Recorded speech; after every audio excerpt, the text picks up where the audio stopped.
السلام علیکم دوستوں، شاکنگ نیوز میں آپ کو خوش آمدید ناظرین۔ جیسا کہ آپ سب کے علم میں ہے، آج تحریک لبیک پاکستان کے سربراہ علامہ حافظ سعد حسین رضوی صاحب کیس کی سماعت دن 11 بجے شروع ہوگی۔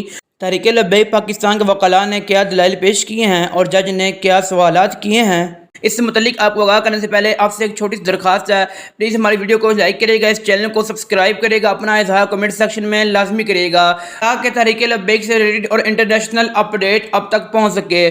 دوستو، جیسے کہ آپ سب کے علم میں دن 11 بجے تحریک لبیک پاکستان سربراہ علامہ حافظ سعد حسین رضوی صاحب کیس کی سماعت شروع ہوگی۔ ناظرین، گزشتہ دن جو سماعت ہوئی ہے، حکومتی وکلاء نے جج سے یہ کہا کہ آپ تحریک لبیک پاکستان کے جو پہلے دھرنے ہوئے ہیں وہ آپ دیکھ سکتے ہیں، اس میں کتنا نقصانات ہوئے ہیں۔ جج صاحب نے کہا جو ماضی میں گزر گئے ہیں اس پر بات نہ لے کے آئیں، اس پر ہمارے فیصلے ہو چکے ہیں۔ ناظرین، اس سے متعلق آپ کو بتاؤں کہ جج نے کیا کہا۔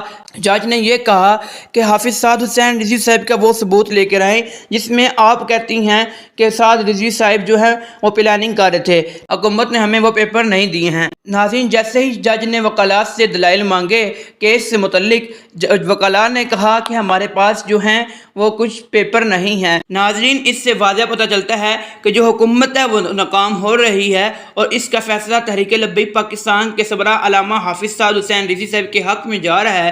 ناظرین، جبکہ آپ دیکھ رہے ہیں جب بھی کیس شروع ہوتا ہے اس کے جو دلائل ہوتے ہیں وہ پیش کرنے ہوتے ہیں دونوں طرف سے، لیکن جبکہ تحریک لبیک پاکستان کے جو دلائل وغیرہ وہ مکمل ہو چکی ہیں، فیصلہ مکمل ہو چکا ہے، لیکن حکومت کی طرف سے جو ہے اس کا انتظار کیا جا رہا ہے۔ حکومت دن بہ دن جو کیس کو آگے بڑھانا چاہتی ہے۔ حکومتی وکلاء نے جج کو کہا کہ ہمارے پر انٹرنیشنل پریشر ہے، اور اس سے واضح پتہ چلتا ہے کہ حکومت جو ہے سعد حسین رضوی صاحب کی جو ہے نظر بندی کو بڑھانا چاہتی ہے، لیکن جج صاحب کہتی ہیں اس کیس کو میں جلد ہی نمٹانا چاہتا ہوں، جتنا جلدی ہو سکے اس کیس کو میں مکمل کرنا چاہتا ہوں۔